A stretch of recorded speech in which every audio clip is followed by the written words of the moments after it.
Alright guys, I'm gonna explain here what is a very known physics experiment, and if you really understand it, you understand why it has shaken the foundations of reality for physics, and it will really change your view on reality. It's pretty insane. I'm actually gonna describe the most recent versions of it because back in the days they did it with electrons and stuff, but like 10 years ago or 15 years ago they actually did it with matter, like with little buckyballs and stuff. I'm gonna close the door here so I can focus and explain you guys really in detail. Okay. I'm going to leave out a few details that are crucial if you're really studying physics, just to make it simple for the viewers. So if you are studying physics, don't take my explanation because it's not entirely accurate. However, to keep it simple, I'm going to not go into wave-particle duality. And I'm going to explain it very simplified. However, I'm going to explain it accurately, not like Dr. Quantum does in the What a Bleep video. Okay, now listen up. This is really crazy. If you create a device that shoots molecules, let's say buckyballs, which are C60 molecules. Let me look them up here, because this is how crazy that is. They've actually done it with C60 molecules. C60 fullerene is a type of steel, I think. So this is fullerene. This is what the molecule configuration looks like. Fullerene, like single molecules of fullerene. Alright, so you guys with me? A device like a cannon that shoots little balls of carbon, of C60 fullerene, right? If you add a screen, a plate that it can bounce off on. However, there's two slits. There's like a slit here and a slit there. So the balls can bounce through this one and the balls can then bounce through that one, right? What are you gonna get when they bounce through? You're gonna get like two diffuse beams of fullerene balls, right? Coming through that. These are super tiny things, by the way, like molecules. You're gonna have them come through those slits, right? So you have two slits. Here's a good example. I'll just zoom in. Here we have a machine gun shooting the buckyballs, shooting those two slits here. You guys following? Like, I'm telling you, follow, guys, really closely, because this is gonna fucking rock your world. It's gonna blow your fucking mind. So you guys still with me? Machine gun shooting C60 bullets, let's say, tiny molecules through here, and some come through, right? Some bounce back off, but some come through. Now, how they will fly through is, let me see if I got a good diagram of that. It actually doesn't show. Okay, I will explain it very simply. How they will actually, maybe I can draw it in paint. It's shooting blah blah blah in all directions, right? Boom, boom, boom, boom, boom, boom, boom. And a lot of them bounce back because they just ricochet off the things. Now, when they come through here, you get this because they bounce around, right? They don't come through in a straight thing. You get this, right? You get this. Now, what they see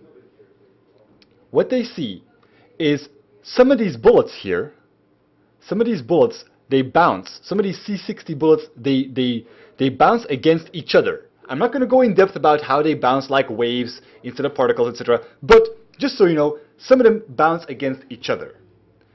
This creates a certain pattern on the plate. They can actually see like, oh, okay, we didn't get like just a consistent spread. They didn't all arrive because some of them bounce against each other. Very simple thus far, right? Not all the bullets hit the plate because some of them bounce against each other. So they can see some of them are missing. They can see gaps here and there where they should have landed. But because of them like going like, they bounce against each other.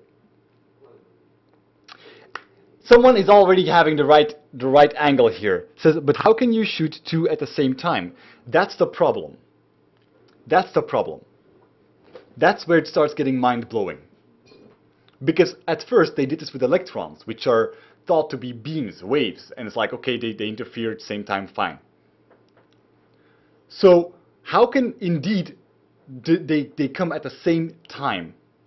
That's where physicists went like, something's wrong here.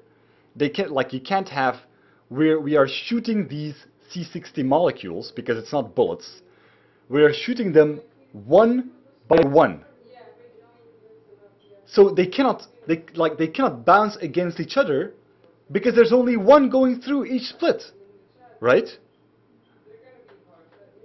They don't have two guns. Are you guys still with me, or are you confused as fuck? Yeah, the interference, that's exactly the problem. You get it, you get it. Okay, most people get it. Okay, most people get it. So, this machine is shooting C60 molecules. There's two holes in the wall, and so they're coming through like this. But the pattern they are seeing says that some of these C6 molecules bounced against each other and didn't hit the wall because of that. So how do they explain that? In order to explain this and to figure out why this happened, they put, let me simplify it for simplicity's sake, they put a detector here and they put a detector here. So now they thought this was very smart, because this way they can actually tell, like, they know which slit it went through. And they will see it went through one slit and not through the other, and so it could not have interacted with anything coming through the other slit. It's pretty smart, right? You guys get what I'm saying? You guys get it? They could see which slit the molecule went through, so it couldn't. Okay. What do you guys think happened? What do you guys think happened when they did this?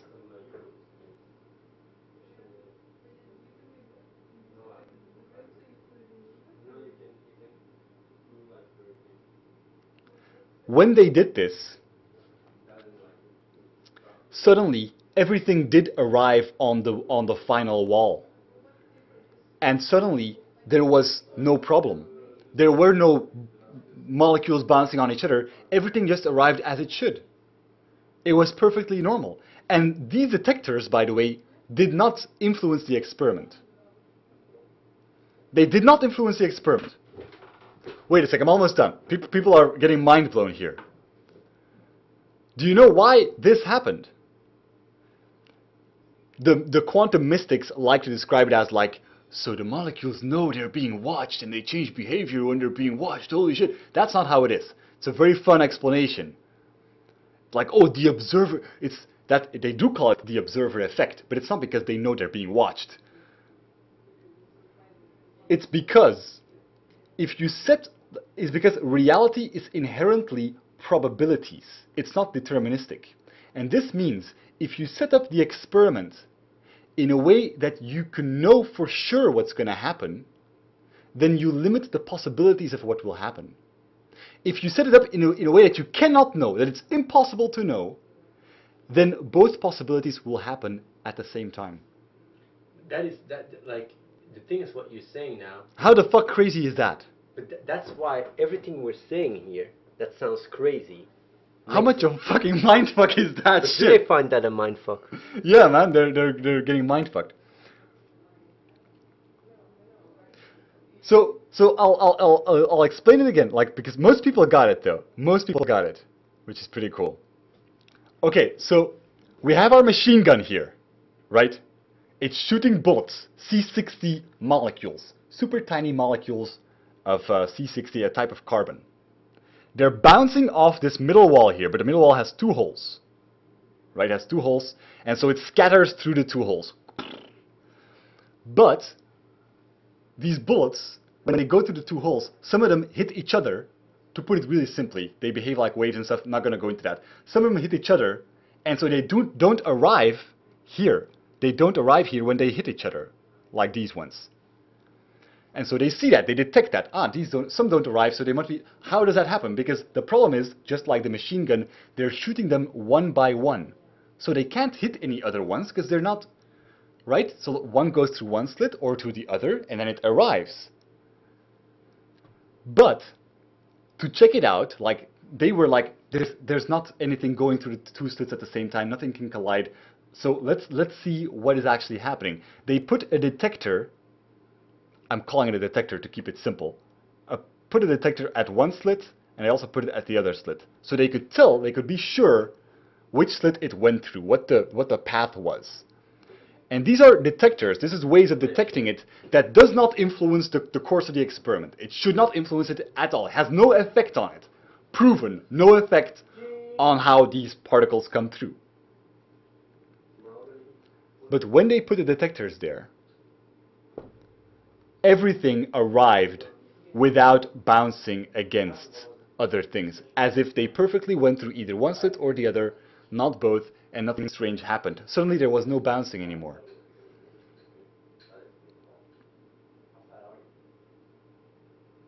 And that is because if you set up the experiment in a way that you can know what's going to happen, then you will not have different possibilities anymore. Reality is inherently probabilistic. If on a very fundamental level, I'm talking very fundamental level, so you have to go quantum. Some macro examples exist, but you pretty much almost have to go quantum. If on a very fundamental level, both possibilities are possible, they will both happen. That means if this shoots a C-60 bullet, and you're not putting detectors here, so you don't know, you can't know which one it went through, then it will go through this one and this one at the same time. It will go through both. This is one molecule going through both at the same time, and then if it bounces here, it will actually bounce with itself and not hit the wall. How insane is that shit? How insane is that shit? But if you put a detector here, for example, then you can know what's going to happen. If you can know, then there are less possibilities, less probabilities, and only one thing can happen. If you can know it, you will only have one, and the other one will not exist because it's not possible because you're measuring it.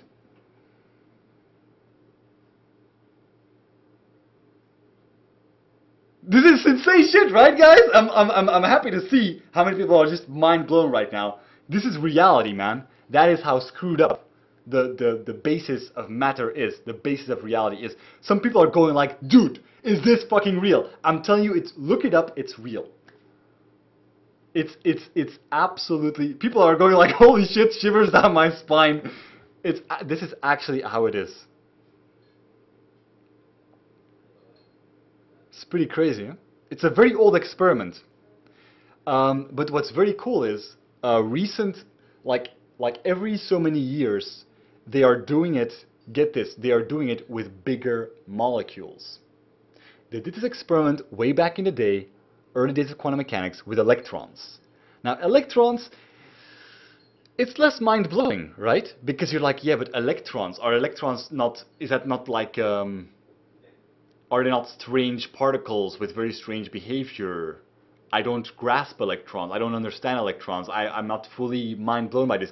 But in 1997 or so, they did it with fucking C-60 molecules. They're almost throwing little fucking rocks. They actually literally are throwing little fucking rocks at the screen. How you can say, here, someone asked a really good question. Doesn't this mean you can create matter if you capture the two particles?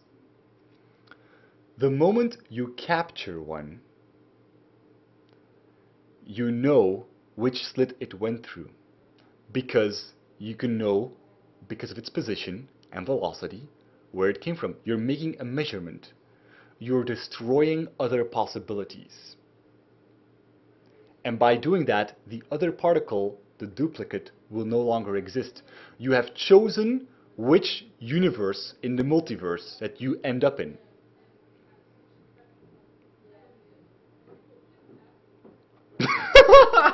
People are going absolutely insane. Are you serious? People are going absolutely insane because one guy said like, but wait, this way you can create matter.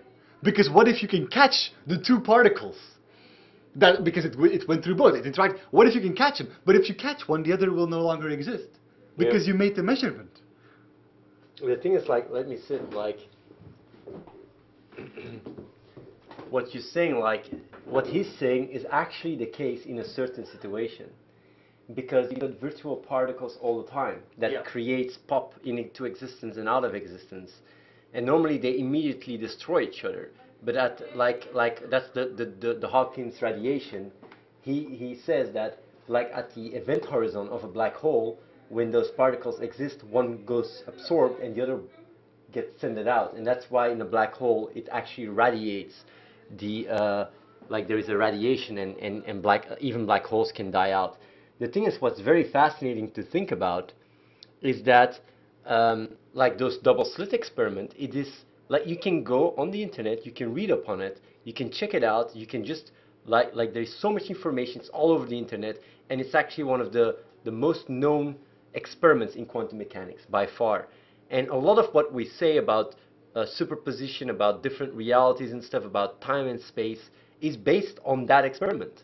And like when you guys say like, whoa, what you're saying is really a mind fuck, it's not just me, it's not just us philosophizing, philosophy. It's not philosophing and just talking out of our ass. We base ourselves on actually experiments being done. So you guys want, like, to all the ones being mindfucked by this, I'm gonna give you a huge mindfuck because they expanded on this experiment in a crazy way. What do you guys think? Like, okay, we have our detectors here, so we know what's gonna happen, so all the ones arrive, right? Like, we have no crazy pattern that shows that they bounce anymore. What do you guys think if we make two holes? Wait, can I do black here? If we make two holes here again, we make here two holes again, guys. So it comes through here again, and we have a final wall again here, but we do not put detectors here. No detectors here. But we do have detectors here. What's going to happen? What is going to happen is they will bounce again indeed. Because you cannot know the final result anymore. But like what the two possibilities collide. What was really a mindfuck for me when I checked into that was I was really like, yeah, like how do they know that they got measured? Yeah. Like how do they know that they? But the thing is, like, it's about interacting. It's very important to understand that. Yeah, yeah. Because measurement is interaction. You cannot measure something without interacting with it. And the fascinating thing about it is like when you the fascinating thing about it is because, like, what if you let me tell you this. What if you put there a device that is alien, right, and you cannot know what's going on, right, but the alien knows it? Well, the thing is, what I mean with that is, like, it's not just the probability that you know that you have information of the experiment. It's like if you put an object there that can interact with it, that's when it collapses. You understand? Yeah. But even with the alien, though, in that specific example, it wouldn't change it, I guess, right? How you mean? Because you've still set up the experiment in a way that it can be known, that you can know it. So you will still get an interference pattern, or not, depending on how the experiment is set up. Yeah, but like if an alien puts a device there, yeah, to say it like that, then you will not have an interference pattern, even if you don't know. Yeah, because exactly. It interacts with it. Exactly. You would just think something is wrong with your experiment. Exactly. Exactly. So that's very important to know, like that because the thing is, like, observing it, a lot of people see it as something detached, and that's why when I say when I talk about information patterns and about the moment, like everything that you are right now is everything that interacts with you, that is part of what you are, and that is relative. It's really relative from neural circuit to neural circuit. You could say that my hand experiences itself as an individual in a way that it doesn't interact with me. in a reality. But in this reality, it is part of my experience, and that is based on that. Like everything that interacts expresses itself as one entity. That's what I think is the case, and that's why our experience expresses itself as one entity. Two really good questions from the chat. One is from a guy who didn't get it yet. Says, how can the bullets, in this case the C60 molecules, go through the two slits at the same time if they're fired one by one? That's the thing.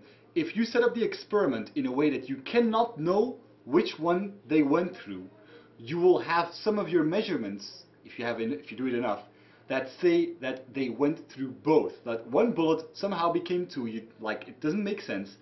No, but like the reason why it is because on a fundamental level, everything has a wave duality. Yeah, the reason then it's like I prefer to keep it simple and say because it is inherently probabilistic, which you calculate with the wave mathematics. But it's not like the bullet went through two holes. No, it went through two holes as a wave. The thing is, like, it didn't went through the holes, in my opinion, because guys, we're now describing how wave particle duality is at the basis of this, so then it's going to get more confusing. Like, the thing is, like, the particle goes through every single possible situation simultaneously at the same time. Yes. And going through the hole, like says that it actually goes like that. It puts a parcours. Yeah, and but there was no parkour. But there was no parkour. However, what's very fascinating it's important to understand, well... We're not talking about this experiment with electrons or photons. We're talking about this experiment with C60 molecules, bits of carbon. And this is like bits of... You can say you're throwing very tiny rocks. The thing is, yeah, like... the thing and is, they will actually disappear from existence, in a sense, behave as waves for as long as you're not measuring anything, and arrive as waves at the end where you're measuring it. But the Broglie equations show that everything acts like a wave, even macroscopic objects. The way they calculate where the things go and stuff, it is done with wave mathematics. Because the particle wave duality, they calculated it with wave mathematics. Now, if they make they found something very interesting. They said, like, but it can't be completely real. It can't be like that, because according to those mathematics, if you have a wall, a good wall, that our electrons, I believe, that our electrons cannot go through, then if you shoot electrons at that wall, they will all just hit it. But wave duality, wave mathematics say, like, well, some would actually appear here and continue. That can't happen, right? And then some physicists actually went and tried this with an extremely high volume of electrons, and some actually just appeared on the other side and went through. They just continued without losing energy, as if the wall was not there. That's quantum. Well, the wall is there for, like, it's not like they go through holes of the wall. It's not like they just, for those electrons, the wall didn't exist. They just, because of the wave duality. What do they call this? I think it's quantum tunneling. Yeah. Quantum tunneling, I think. Does this mean at measurements? I find this more fascinating. Yeah, that's a crazier one, huh? That's a crazier one. It's real, like, there is a chance if you run against the wall that you run through it. Boom. Someone says, when they create those patterns, isn't that a measurement in a way? Yes, but not a measurement that can tell which slit it went through. That's the problem. If you cannot know, if you set it up in a way that you cannot know, then both possibilities will collide. Right? Yeah. That's what you have quantum superposition, and that's why I'm talking about different multiple realities all happening simultaneously. It's just based on that shit. That's why you have all these different theories about quantum mechanics. I'm talking about the real scientific theories, not about like The Secret or something, or what the big do we know. In science, they don't know for sure how to interpret this. How fucking cool is that? They don't know what to fucking think about this. So you have different theories. You have, like, maybe there's a multiverse, parallel universes, and as long as you don't know, they can sort of like interfere with each other. And when you make a measurement, you choose in which of the multiverses you end up in. Maybe when we don't measure it, it doesn't exist. Like, that's the Copenhagen. Like, there's so many different theories, they don't know for sure what it is. Because, yeah, it's the foundation of reality. It just behaves like that, and you can just theorize.